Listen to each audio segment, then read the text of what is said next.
Sun listeners. Thank you for joining us. My name is Ryan, founder of CIO.legal, where we manage technology for solo and small practice law firms. I've been working in legal technology for 18 years, I'm month to month and affordable. If your firm could use some technology support, reach out to me, Ryan at CIO.legal. I'm a member of Sun Leaders, this wonderful podcast, a member of the International Legal Technology Association, president of HDI Skyway, and a business partner of ALA Suncoast, which is where I had the pleasure of meeting our guest today. Jessica VanTroost has been in legal administration since 2006, working at a couple of firms before finding a home at McGlinchey Stafford for the past 11 years, where she has evolved into a behind-the-scenes leader in recruiting, operations, HR, and special projects. Jessica is very active in the Association of Legal Administrators, where she is a nationally recognized speaker on leading firms through unexpected change. She has served on several committees, both inside her local Jacksonville chapter and at the national organization, where she is currently serving on ALA's board of directors. Jessica, thank you so much for joining me today. Thank you so much for having me. I've collected some questions from you, from colleagues, and I'd like to start with one from a mutual friend of ours. Let's get started. Tracy Tennyson, office administrator at Bradley's Tampa office and ALA Suncoast vice president, would like to know how ALA Jacksonville is so successful with membership and what strategies your board members use to keep the group so well engaged. This is a great question and one that I'm very proud of. Jax ALA has been a labor of love. I think anyone who's worked on the board in the last 10 years would agree. We do a lot of different strategies, I would say. The first, and I think most important, probably 8 years ago, we decided that our goal was not to get new members and get business partners. Those are great, and we need those to keep it going. Yeah. But our goal was name recognition within our local community.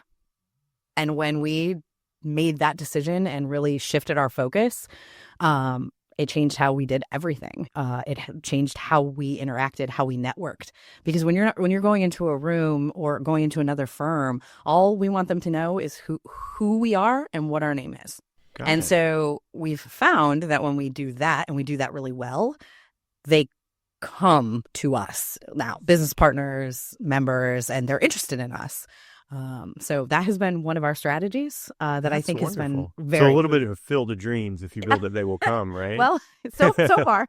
That is awesome. It's interesting. It makes so much sense. But I guess it's not really apparent. It's like the goal is, of course, to get members so they're paying dues, and to get business partners so they're paying sponsorships, so you have a budget, so you can host events, yada, yada, yada.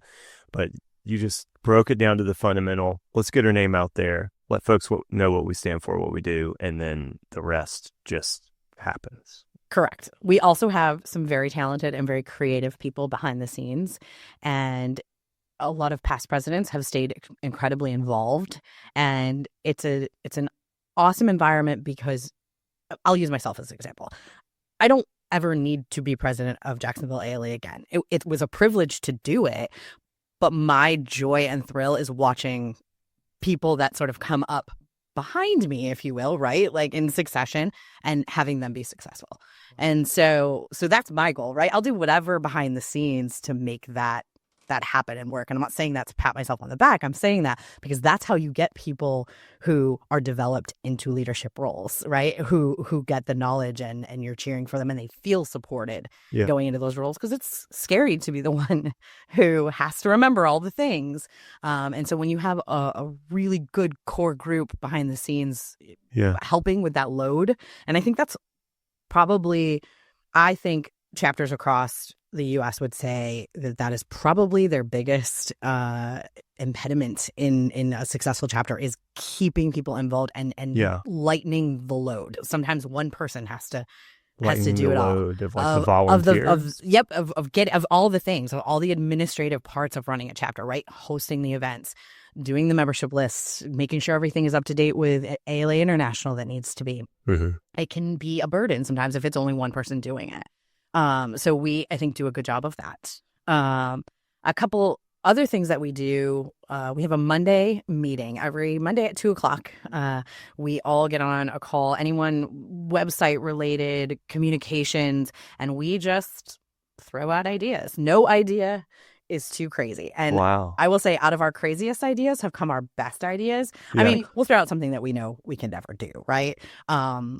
An example of that is I had a dream in my heart. A lot of these start with a dream in my heart, so I apologize to most of the people in Jacksonville, ALA, but they do indulge me most of the time. But I had been, to some Jaguars games. I know they don't give us a ton to cheer about these days, but we still love them. And they do an intro video if you go to a game, and it's kind of a welcome to the jungle theme, and they come out and it's just like a hype video. And so when it was football season this year, I was like, let's do a hype video for the Jags. Like, let's recreate something like that. And so they gave it a shot, and it turned out funnier and completely different than we thought it would be. But it was great. Did you play Welcome to the Jungle? So there's some copyright issues with that, so we're not allowed. But Erin is like probably cringing as she hears this, because she's always the one behind the scenes being like, we can't break any rules. And I'm like, I'll break all the rules. So again, that meeting is for those reasons of like, this is what we want to do. Here's what can we do? Yeah. And we just throw all kinds of funny things. And we have a whole group of people who are not afraid to embarrass themselves or be silly. That's awesome. For Jax ALA. And I think that kind of an environment just breeds crazy ideas. Yeah. Well, that's awesome that you've fostered that kind of that among the group, that safety among the group where they can come and be silly and have fun. And, I know so often folks, when they join like professional associations, think that they have to like step their professionalism up a level. It's like, it's not just work. It's like you're representing your firm among a group of peers from other firms, and it can be kind of intimidating. But hearing you talk about ALA Jacksonville, it doesn't sound like a very intimidating group to me. And I think it should be fun. I mean, another example, we do annual conference. ALA International has an annual conference, usually end of April, beginning of May every year. And this past year, it was in Colorado. So, we were thinking about funny things about Floridians going to Colorado, right? Because you could endlessly make fun of, Florida man, all the things. And so we lean into that. We lean into the things that make Florida and Jacksonville who they are. Right. And so we did a video on what we think, a typical Floridian would joke about bringing to Colorado in May. Well, it's not like snowing in May, generally speaking, in Colorado. Maybe on the mountains, but not like where we were going. And so we did a whole spoof on bringing skis and overpacking. And then, we did a full snowsuit with flip-flops, right? Because that's a very Florida thing. It doesn't matter how cold it is. Absolutely. By the way, it's cold out today, but I guarantee you people are wearing flip-flops with their winter coats and hats. Mm-hmm. And so those are the types of things that we have fun with it. Like people responded to that. I imagine. We did another one a while back on TikTok. There was the we're insert whatever you are, of course we, blah, blah, blah. And so the video was, we're legal administrators, of course we, and then we just did funny things about being legal administrators. That was probably our wildest one to date, and has gotten us the most views. And it was completely free to film. I mean, it didn't cost us anything except for time. Right. And I will tell you, we almost did not post it. So this is another thing that I would say is probably my last point on this is, do not be afraid to post something that is not perfect. Right. This is not my full-time job, right? I have one of those. So we had a sound issue, and I bet you probably 3 people noticed the sound issue besides the people that made that video. But we had recorded, now you're all going to know what it is, but we had recorded one part of the video in the morning before we had the microphones. And the reason was one of the people was sick. Well, we didn't know she had COVID and ended up taking us all out after that, but so be careful on the video. But we had, so she went home sick, so she recorded her part separately. So it just doesn't quite fit in with the video. We almost didn't post it because of that, because, everyone's going to notice.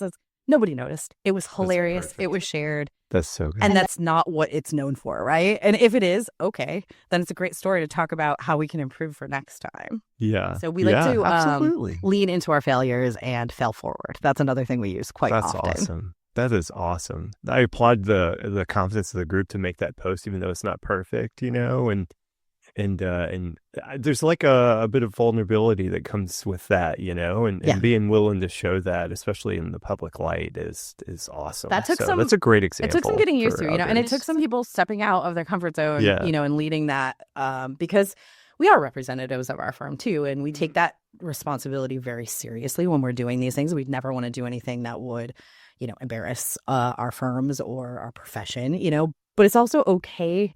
We work really long hours and we work really hard. It's okay to have a little fun too. And Yeah. Plus, you want to show the human element, right? I mean, absolutely. folks want to do business with people, not with Mhm. necessarily institutions that feel very not human. Yep, So that's exactly right. that is awesome. Well, I have just one question that really stood out to me as somebody that does a lot of volunteering and works with associations. Why did you choose Monday for the meeting? That's a great question. Actually, I think our group tends to find Monday afternoons, like everyone doesn't put things on Mondays. Mhm. So we found Monday afternoons a little sweet spot right there at 2:00 Wow. where we just like, it's kind of a lull. Like Monday mornings are busy, so we wouldn't do it then, but I don't know, it just worked at the time. And now it's just a standing meeting. So Gosh. you'd have to go back to like 6 years ago, us, and Yeah. there just was a time that it worked for whoever was doing it at the time. I feel like that's such a great time for so many reasons. Like, for one, I know of a lot of administrators that would probably show up to that meeting and you're like, did you eat lunch? And they probably didn't, because it's Monday and it's a hard job. We eat on that call all the time. So it's like, oh, it's time for the call. I should feed myself. Yeah. That's awesome. Way to support your members. Thank you. We're very proud. Well, I think a lot of folks familiar with ALA know that there are national events and initiatives. You were just talking about the conference in Denver, but it's my understanding that the Florida ALA chapters work together in their own special way. Yes, they do. Could you tell us a little bit about that? It would be my pleasure. This is something I'm super, super proud of. I know I'm just saying I'm proud of everything, but this is one of the things that was, again, going back to a dream in my heart. There have been other states that have done statewide retreats and worked together with all the chapters. I'm a secondary member of the Middle Tennessee chapter, and they do a Tennessee statewide retreat that's amazing. Virginia does it, Texas does it, and I know I'm missing some. Please don't send me hate mail. But there are other chapters that have done this, and so in my head at one point I was like, gosh, there is, at the time, this was way back 2018, 2019, I said, there's like 6 or 7 chapters in Florida. Why are we not doing something like this? But it's a hard thing to start. Yeah. So we ended up getting a little bit of traction back in 2019, and we pulled off a small but got it started statewide retreat. We thought we were onto something. We got some good response from it, and then 2020 came. And oh boy, didn't that just change everything? Oh my and gosh, yeah. so we did get it off the ground, but it died out a little bit. And so we have a wonderful group of people about 2 years ago who picked up the baton and ran with, what the structure that we had set up from before. And they pulled off last year what I think will be the more traditional structure of the Florida statewide retreat. And it includes all of the chapters that in Florida that want to participate. And each chapter, we gave each chapter the option to have a member on the planning committee. So everyone's represented. Some took that, some declined. But either way, they are able to have some input. Florida is a weird state to plan something in because it's actually super big.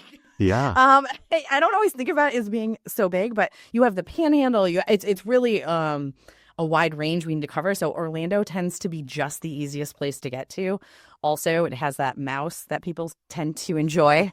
And so a lot of people will make a sort of weekend out of it or something like that. And so we found good success having it in that location. Will it be there forever? I don't know.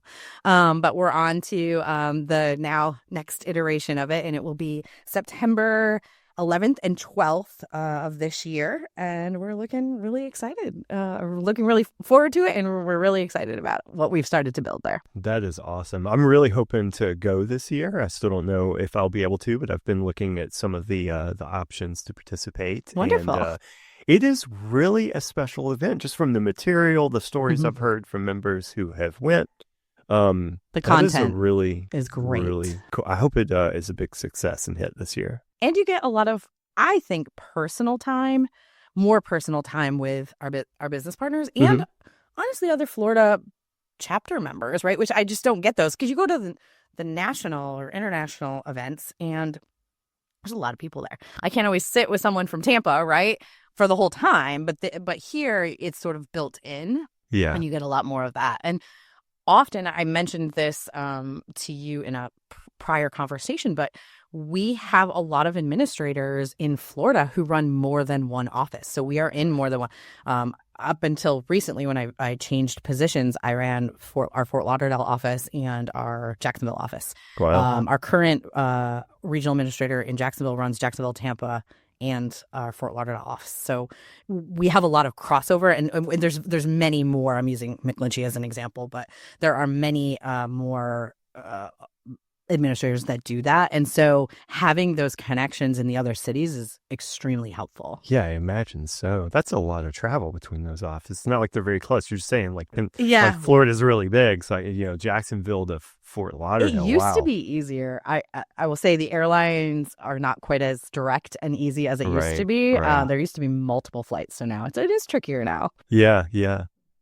I went to a boot camp in Miami and I rode the Amtrak train for the first time. That was an experience. That is interesting. But before I get into that story, you mentioned 2020, and a client of CIO.legal would like advice on something related to that, specifically on juggling post-COVID world where people want, and I'm kind of quoting here, or expect in most cases, flexibility in their schedules, such as working from home whenever they want, more work-life balance, etc. She says specifically, I want my employees to have flexibility, but how far is too far, and how do you strike a balance? If I had the answer to this, I would probably retire tomorrow. So I will tell you, we wrestle with this at our firm daily. There is so many different things. So I'll give you my opinion on various parts of this, but I admittedly do not have the I do not have the secret recipe for this. Right. But I think a lot of it is you have to know your firm and what your firm's goals are.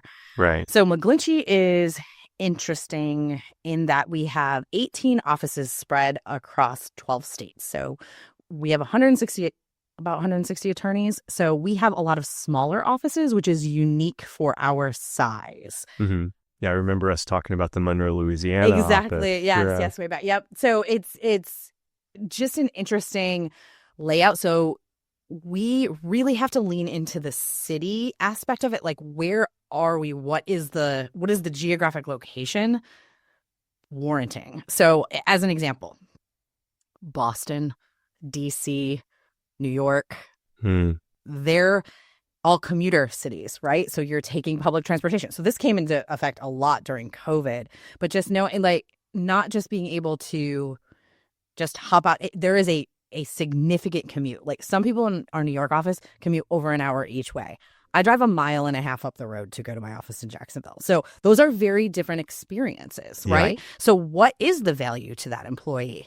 And so that's something we try to think about a lot. The other thing that we do, and again, we go back and forth, but right now, and this is not a hard and fast rule, but this is our general practice. We like to have people coming into the office for the first 90 days. It builds rapport. It allows them to get used to the technology that we offer, build relationships with the attorneys they're working with their administrators, with their peers. Once we feel like the 90-day mark, you hit your stride, and then we start talking hybrid, right? Is the attorney and the manager comfortable with this person's work product and their ability to do their job outside of our brick and mortar space? And then we'll start incorporating that in. We usually start with 1 day. Sometimes we'll go to 2. It does depend on our offices too. Like, I would say Jacksonville is very much an in-office. I think most people are in or hybrid. Some of our other offices, not so much. So I think you have to take all of that into consideration. Also, the different types of practice. So we do a lot of regulatory work. That stuff is really that whole team is remote. They work so across all of our offices anyways. So what does it matter? They're not sitting outside of each other's offices anyways. So that lends itself to being able to be a group that can work remotely. Right. Also, cost of brick and mortar space is a huge thing that we talk about. Course. I mean, I'll use Jacksonville as an example. I think it's a fairly priced market. But if you compare that to, say, Boston, New York, I mean, the numbers are astronomically different. And so what do we want to spend in the markets that we're in? Something else we do when we go into new space or new markets, especially Tampa. We just did this because we just opened an office in Tampa recently. And we set up Regis space, and we really get a feel for the traffic patterns, the public transportation, the parking garages, right? All of these things seem trivial, but they're very important to your employees, I assure you. And that's some of the stuff that the employees give us feedback on, right? Parking, commuter costs, all that stuff. So we take that all into consideration, and then we do it by position. But those are some of the things that we talk about and think about. And well, it's a lot. If anyone does have the answer to this, like, please drop me a line. Well, I'm sure there's plenty of people that think they have the answer. I remember a particular bank executive that forced all of his clients to work in the office. And it's like, you can't support my bank unless you're in the office, which, for data governance reasons, like, maybe, but there's a lot that was not considered there, And definitely, I think from where I sit, it was easy for me to say, well, that's going to affect the work product, and sometimes at the end of the day, it's about the work product. It's about the client. It is. And that's a hard thing too. And I know, look, I'm an employee, right? I'm a staff member, but I'm also a manager in our space, right? And so you have to wear both hats. And so I appreciate people wanting flexibility. I like having flexibility myself. But at the end of the day, we're running a business that ultimately pays all of us and solves our clients' problems. And those are the important things, right, that need to be done. So I think if you can find a balance in between there, and I do think, from personal experience, I think one thing McGlinchey does really well is, and has even pre-COVID, my father had a serious health issue that had happened back in 2018. Early 2019. And so they gave me flexibility during that couple of months. It really ended up being probably 3 to 6 month range where I needed some flexibility. And they gave it to me. And this was before working from home was really as accepted as it is today within law firms. And because law firms are traditionally a little slow to adapt. And I'll tell you what, that flexibility for that short period of time overall. I mean, I've been at McGlinchey 11 years. So we're talking about 3 to 6 months over an 11-year period. That endeared me to McGlinchey. Yeah. Because, and we actually, we have a hashtag that we use, is like, why McGlinchey? But this is one of my why McGlinchey reasons. Really? It makes sense. And I say that not to brag about McGlinchey, though. Brownie points if anybody's listening. But I'm teasing. But I say that because when you are thinking about your employees at whatever firm you're at, take that into consideration. I will never forget that, that grace I got during that period of time, a very difficult period of time in my life. Yeah. And look, all other firms are always out there, right? We can, if you're relatively good at your job, you can spit and hit another firm that's going to pay you another $quarter an hour, right?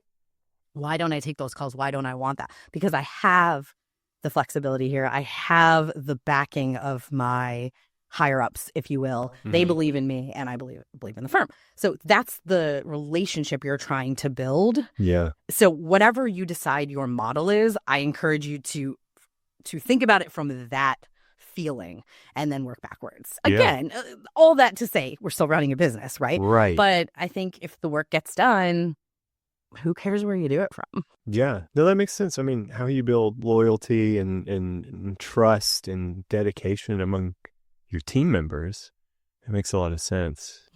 I've seen that before. I've definitely been a part of that too. Things that a previous employer did for me that kept me there almost 14 years, so that's awesome. A major point we continually emphasize at Name and Creative is that we build legacy websites. This means that we create websites that last long-term and scale infinitely as your business grows. Our dynamic, effective marketing tools assist in business operations, document the history of your company, and are valuable assets to a business. So, is your business looking to build a legacy? Contact us today at info@nameandcreative.com or visit our website at nameandcreative.com to get started.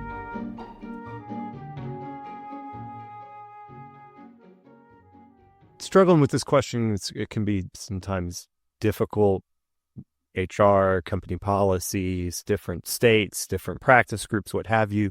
But what are some things that small teams could do to kind of build trust and work together and kind of rumble with some of these questions of flexibility, like, calling off on a day when there's a deadline or what have you, some of these things that tend to cause big ripples in a team. But, what could a partner do for their paralegal and associates or what have you? Yeah.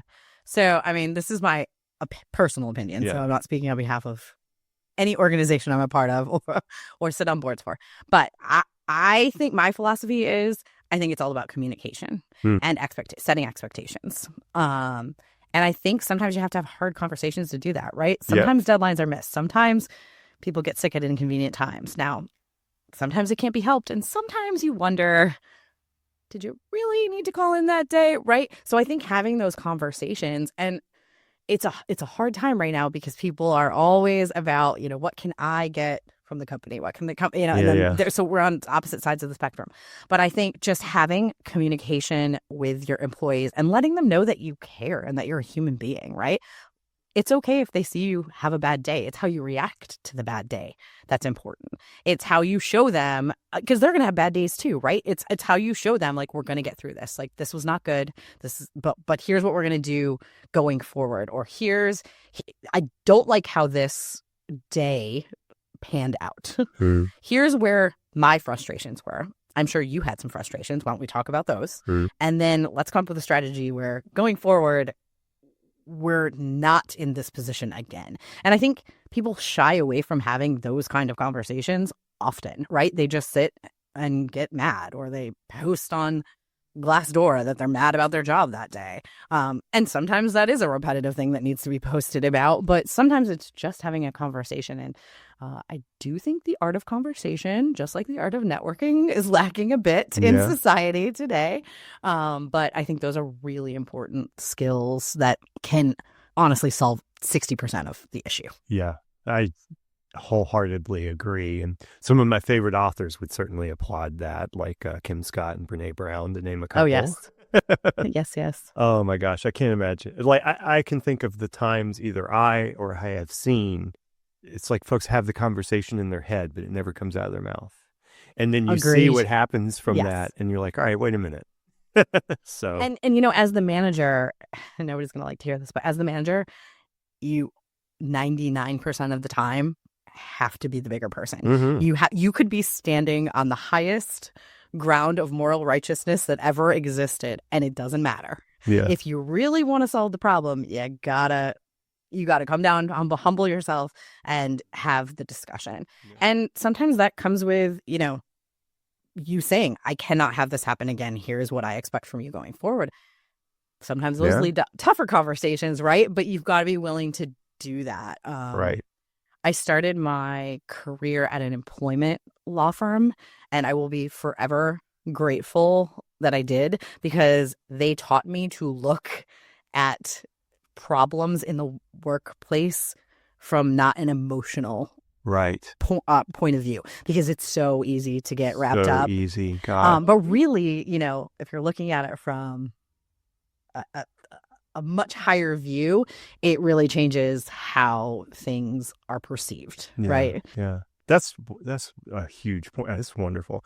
One thing I learned certainly was that like once you identify those emotions are coming up and kind of clouding your judgment and communication, that like once you kind of acknowledge it for yourself, you got to give yourself some time, because you can't just be like, oh, I'm angry now. I'm not angry. No, you're going to need a couple of minutes. So that's another thing that I actually give employees, and it is hard to do sometimes because you're really, you're into the conversation and you really want to make your point. Yeah. But from a manager perspective, I had someone recently do this. She said, I need a break from this conversation for a minute. Can I please regroup? That's great. Absolutely. And she stamped me out of it too. We came back together. We had a much more productive conversation after. Wonderful. And so don't be afraid as an employee to ask for a minute, and as a manager, grant that. Yeah, absolutely. That is gold right there. That person is. Well, I'd like to move on before we run out of time, because I could certainly talk about stuff like this for an hour. Amanda Freeman, a 3L law student and law clerk, would like to know how you coordinate student clerks and interns into teams in a way that supports their education and career development, but is also aligned to firm business outcomes. As passionate as I am of every question you've asked me so far, this was probably my favorite question that was going to be asked, because I think this is bold to ask. This is something that should be being talked about. And this is ultimately what makes or breaks experiences of people coming into your firm. And you're cultivating attorneys, and not just attorneys for your firm, right? You're helping to produce and shape attorneys that are going out into the entire legal field. And we definitely take that approach when we are talking about our law clerks. And so while some of these are my thoughts, I did consult with the person who runs our summer associate program. So these are her thoughts also mixed in on how we do things. So while I pretend I'm an expert, I am definitely not. I am passionate about people's experiences when they come into an organization, whether it be a firm, whether it be ALA. I struggled early in my career with feeling like I belonged in the room and with being accepted by my peers. I was very young when I became a manager, and that's a whole other story for another podcast. I had to get over that sort of imposter syndrome, and I didn't know it was a thing until like years later when someone was like, "That's what you have." So those experiences early in my career have really shaped how I want people to feel when they come into my organization, my firm, whatever it is that I have my hands on. And so I speak from sort of that perspective when I'm saying these things. I think McGlinchey does this particular thing very well. We have, again, 18 offices. So we have clerks. We don't have clerks in every office, but we have them across the firm. And it's different. We use different reasons and criteria why we have clerks or we don't have clerks. And sometimes one office has one year and not the other. We mix it up. We're different goals and initiatives that we have. And some offices have clerks with like one clerk. And then our New Orleans office, for example, we're born out of New Orleans, so that's our largest office. And so you have a couple of law clerks there, and they get to have that camaraderie. So we try to make sure that camaraderie that you would get if you were, you and I sitting across from the desk here, you get that across the firm. And so that's one of the things that we really try to do, to include them in group things, include them in office things. Anything that they do, they come in and it's just like they are a permanent employee. So you go to all the functions, we treat them exactly the same. And one of the things that the leader of the summer associate program told me was she likes to give people the full experience of what it's like to be an attorney. So you're going to have a really long day. Oh boy. A really not so great day, a day where you do fun stuff and you get to goof off and have, enjoy those different experiences, client interactions, going to court, the whole picture, right? Because we're trying to develop broad, respectable attorneys who are going out into either the legal community that we will all be practicing in, that we currently practice in, or they're coming back and working for our firm. So we think that benefits our client, right? Either way, because they're probably working for our client indirectly in some way, or they're coming back and working at our firm hands-on. Our motto for our firm is we are here to solve our clients' problems. So how can we do that? And if, again, this goes back to a little bit what I was saying with the Jacksonville ALA philosophy. If that's your goal is not making the most money, billing the most hours, being the person who stays at the office the longest. those are all necessary things to run a business from time to time, but that's not what we are really here to do. And we are here to solve our clients' problems. And how can we do that and contribute to that in the greater legal community, which is churning out and making impressions on and helping develop new attorneys that are coming into the legal world, because the legal world is the size of my hand. It is small. And even from a legal administrator perspective, everybody knows everybody once removed. Same thing with the attorneys. And so when you think about the community like that, what is the point of having an associate come in and have a bad experience at your firm? That's not good for the firm. It's not good for the new attorney, right? So no good comes of that. Yeah. The other thing that we do is we like to integrate other resources into the business of law. So not looking at it just as practicing law, it's the business of law, which encompasses everything. So we have our billing, business development, and marketing department work heavily with our new associates, and we add the summer associates into that. So they are learning how to, write a LinkedIn profile, how to, go out and network on behalf of a firm, on behalf of a client, interact with clients, all of those different things that you don't always get, right? Here's the work, do this work, bill this hour. Right. There's more to it than that, right? How do you develop a book of business? Where do you even start? How do you work with, the most senior partner in your firm? Yeah. Right? How you integrate those things together. And those are the types of things that we try to have, mini classes and sessions on and things like that, and really give them an in-depth experience on what the business side of law. Yeah. It's not always talked about what the business side of law is. And I'd argue the business side of law might be more, might take up more of your time than the actual practice of law in some instances. Oh, well, yeah. I mean, the utilization's usually 30 to 40% for even high performing attorneys. So that means more than half of your time is spent not billing. And talking about things like, how do you bill your time? Right. Right? What do you write down? How do you write? If you don't, there's studies, and I'm not going to quote it correctly, but if you don't put in your time daily, the amount of time that's lost every day that goes by, so attorneys who shove it in at the, day 29 of a 30-day cycle, we're losing as a business. That attorney is losing billable hours. The firm is losing possible money that could be collected. It really is quite remarkable, if you don't know and understand and lean into that, what's being left on the table. So those are a few things. That's great. That was all great. And it certainly resonates with me. I like how you talked about teaching and creating a space for someone to kind of learn their purpose, or how any little action fits into the overall purpose of the firm and why we're here. It's something that resonated with me from when I used to recruit and hire and train and manage help desk folks. And I would always, in training, try to communicate to them their purpose, how they fit in, how when an attorney calls them in that moment, they are representing the firm and the services of the firm. And gosh, it makes such a difference for somebody. I think most people, some folks are different, but I think most people, when they see how that contributes to the overall purpose, have a lot more pride about showing up. It's more rewarding knowing how they're contributing. Yes. As opposed to just punching a clock, pissing off their boss. Yep.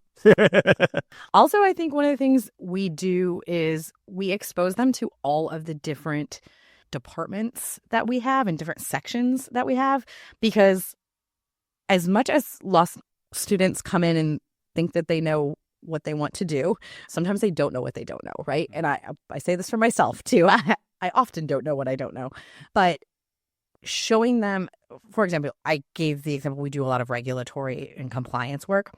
That's not something you really get off the cuff in law school. That is not so. I don't know that some 5th and 6th year lawyers could probably tell you what that is, right? Unless you live in that space. And so while we are doing our financial services litigation, which is more what we probably people know about and come in and I want to be a litigator. I want to be in court. I want to be where the action is. There's actually this whole other side of that, right? And so we some of our practice groups sort of overlap. The client work, we work with a lot of financial institutions and banking clients, and they have regulatory needs. They have financial services needs. And so showing them both sides of that so that they're exposed, so that when they go back and decide what they want to do, whether that's come and practice with us or not, they are a more informed employee who's making those decisions. And we try to make sure we expand, what they know of practicing law. Because if you just go to law school and you just watch Law and Order, you think that, you can be a paralegal, a judge, or an attorney, right? And there's so much more in the world and legal space that even I didn't know about until, I sort of stumbled upon it. Yeah, absolutely. It sounds like a lot of thought from some very smart people went into how this is designed at McGlinchey. I like to think so, yes. I have so many other things I want to talk to you about. I want to ask you about, what should be considered when you're looking at an office space and deciding whether or not it should be leased or purchased. I want to ask you about legal Lean Sigma, and but we're gonna run out of time. We don't have enough time to talk about all these things because we've only got 45 minutes. Okay. Perhaps maybe at a future date we can do another podcast, or maybe we can do a Teams call that we record. We can hit on some of these subjects because I know a lot of my audience would get a lot out of hearing about Lean Sigma, legal Lean Sigma. I'm a Lean Sigma black belt, but that of course is not legal Lean Sigma, which I'm sure is very different. I want to know more about that, but we don't have a lot of time today. And I do want to make sure we take a couple of minutes to talk about leading through unexpected change, because that's something that you have taken to several different chapters now. Yes. I think you can, or at least at one time you could get CLM credits on your presentation. Yep. You're certainly an established thought leader when it comes to leading a firm through unexpected change. So I was hoping you could tell us a little bit about that.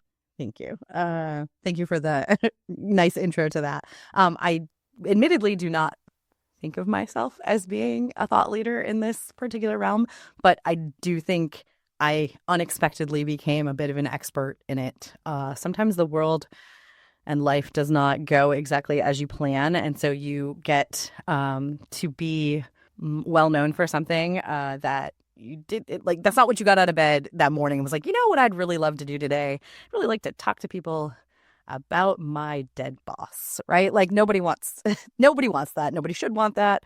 But that's what happened to me back in 2018. I had a managing partner in the Jacksonville office who was very healthy, 44 years old, went home, thought he had the flu. 2 days later, he died very unexpectedly.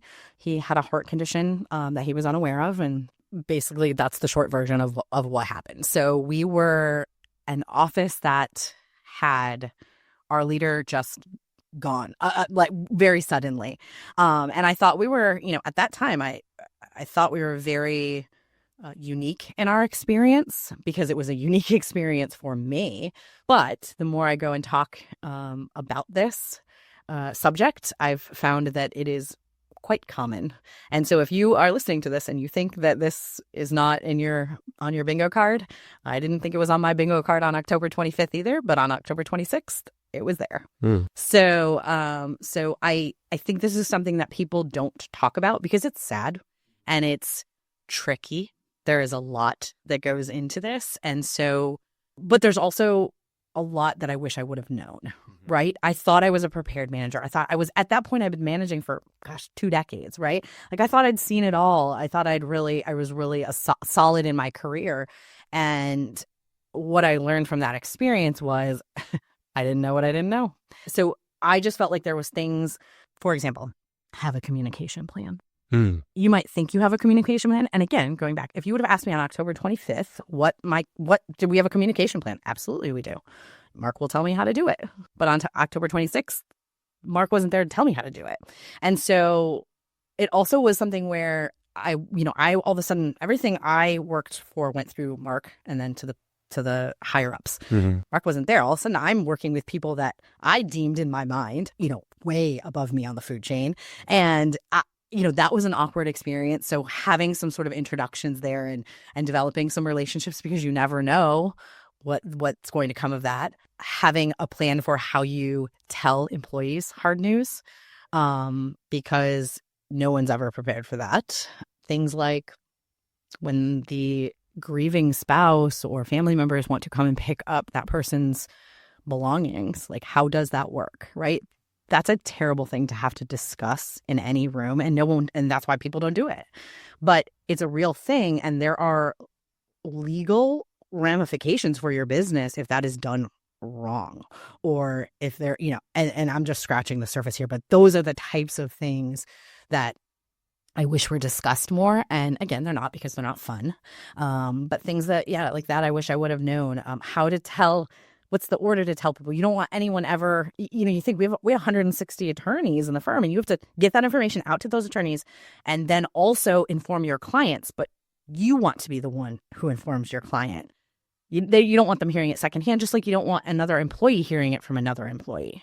And then there's the business side of all this that goes down, right? And when something like this happens, like it or not, business happens, right?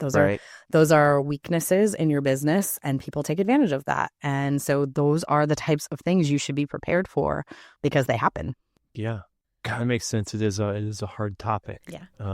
But it makes sense. I mean, I've often heard people say, "Oh, you got to have a succession plan," for instance, right? And this is completely different than a succession plan. I'm so glad you just said that. Yeah. Yep. And that's, again, people talk about succession plans all the time, but this is such a, and I'll tell you this is an example too. What if you have to close your business so that people can attend a funeral? Right. It seems simple, right, when we're talking about it right now. But really, when it gets down to it, again, remember, we're a business. Our clients' needs still need to be met. So what is the process for doing that? Who pays? We had 17 offices. Do we pay to bring everyone to the funeral? Though it's silly things, but it's things that the employees care about. And so if you're not having to make those decisions when you're in an emotional and very vulnerable state, it's much better for the business. Do you advise that this should be a part of like business continuity planning? Absolutely. 100%. If I accomplish anything in my life as a legal administrator, it will be just putting that particular point out there into the universe. It makes a lot of sense. I mean, in my experience, when most folks think about business continuity, they're thinking about, a hurricane, or like the office burns down, or, whatever, natural disasters. Absolutely. I don't often hear somebody talking about the death of a key employee unless it's about buying life insurance, right? Exactly. I'm actually glad you brought up life insurance too. Yeah. Because one of the things, when I had been giving this particular presentation for quite some time, and I had a dear friend in South Florida who had partners of her firm flying on a private jet from Tampa back to South Florida, and there was a problem with the plane, and they did not survive. And they had an issue. She brought up and said, "Hey, you should add this to your presentation." And it's, if your attorneys are flying private, make sure that your life insurance policies don't have a clause in there that excludes that. I would have never in a million years thought to look for that. But again, until that, we talk about those things. So, I mean, that was almost a very, very big deal in their world. And when you're talking, about smaller firms especially, you're extremely vulnerable if a key partner goes not involved in the day-to-day of the firm anymore. Yeah. One other thing I'll add is, so I started this presentation as leading through grief, because that's where everything we just talked about is where it came from. When we hit COVID times, very uncertain. Yeah. This presentation evolved into leading through unexpected change, because we reflected on the behaviors and things that were happening, and stress levels and things like that, and how employees were acting and reacting to things during COVID.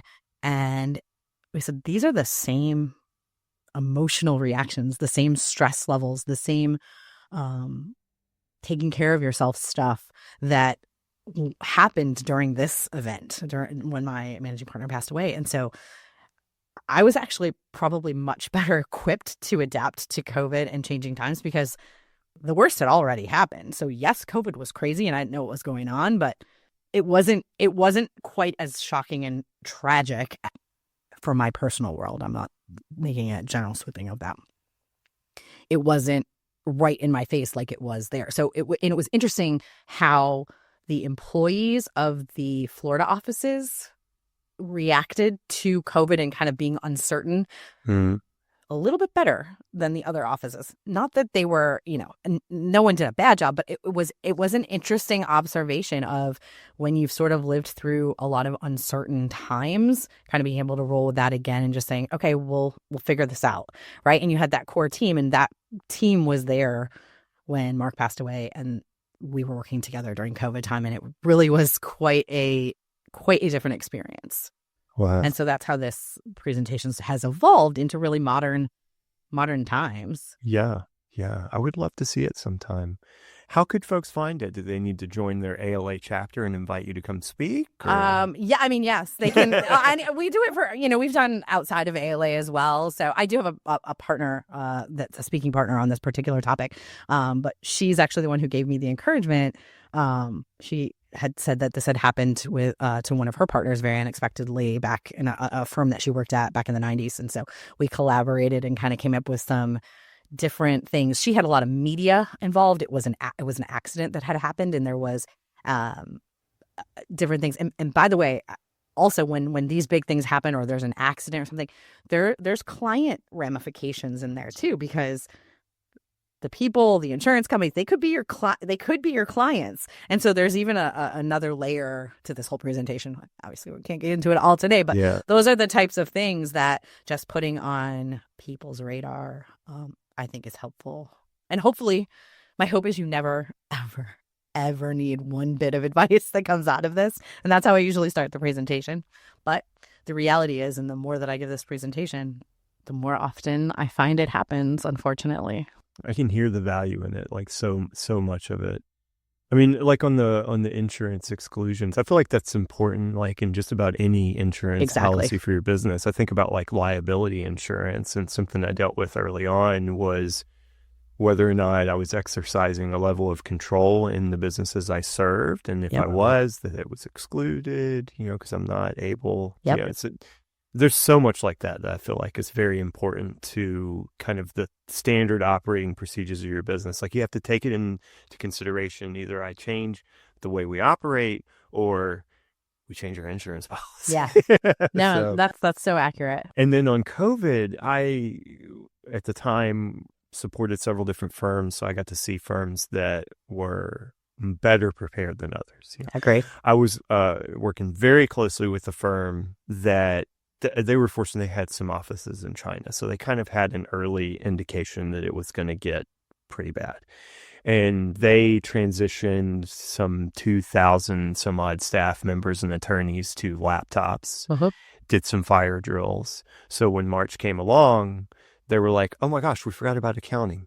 And it was like 11 machines that they had to switch out. But other than that, everybody was pretty much ready. And it was like a little bump.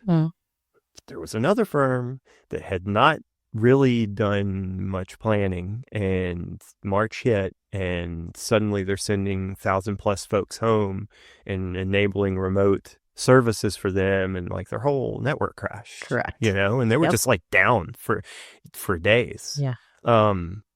So boy, I've seen it hurt when somebody just does lip service to planning or no planning at all. That's right. Take the advice, think about it, look at it, practice. Yep. And I know it's easier said than done in some cases. We all don't, have very much time or maybe the budgets, but. And again, I can't say it enough. It's not a fun topic. Yeah. It's not happy hour. Indeed. Nobody wants to do it. Nobody wants to talk about it. And nobody wants to think it's them. And so, and I don't blame them. I don't want to talk about it. But it's real. And, well, if somebody wants to talk to you about it, how could they find you? You can reach out to me. I have LinkedIn. I have any, email address is on our website. I'm listed there. Feel free to reach out. And I'm happy to give the presentation. I'm happy to talk about it with you one-on-one. And that's the other thing too is I think just giving the presentation, I have had a number of people reach out to me and say, hey, this person just had something happen at their firm. I've given them your name to be support. And that's the thing. It's just there is no manual that tells you, it's not like page 16 tells you how to deal with whatever you're going through. It just doesn't exist. And so you have to have just the pillars in place, and then you figure the rest out. I can't change that the tragic event happened or is going to happen. Right. but you can be better prepared to react to it. And that's really the better takeaway. And what I try to tell people is like, you're not planning for like, not being here tomorrow. But you're planning for, just the continuity of, because people's livelihoods are riding on this business, right? And so they're putting their trust in you, and it's a good thing to do. Yeah, and thinking ahead on something like a communication plan creates more space and time to deal with what you didn't see, right? So, yes. God, it's great advice. Thank you so much for joining me today. I hope that we can do this again and we can talk about legal Lean Sigma and absolutely whether or not you should buy or lease your office and all the other fun topics that I'm sure across your ALA meetings. But we're closing it up. I would love that. Thanks for I'll having see me. you in Orlando in just a couple of months, I hope. Can't wait. Thank you, Sun listeners, and keep coming back. It's a lot of different hosts for the Sun Leaders podcast. We talk about all different kinds of things, whether it is business or internal guidance systems or legal technology. You'll find something here for you. So you'll find me every third Thursday. CIO.legal posts our episodes. And you can find some of our previous episodes on the sunleaderspodcast.org. I have some great guests that have joined me here from Malbec, from Clio, from all kinds of different walks of life in legal tech and otherwise. So thank you for joining us, and hope to catch you next month.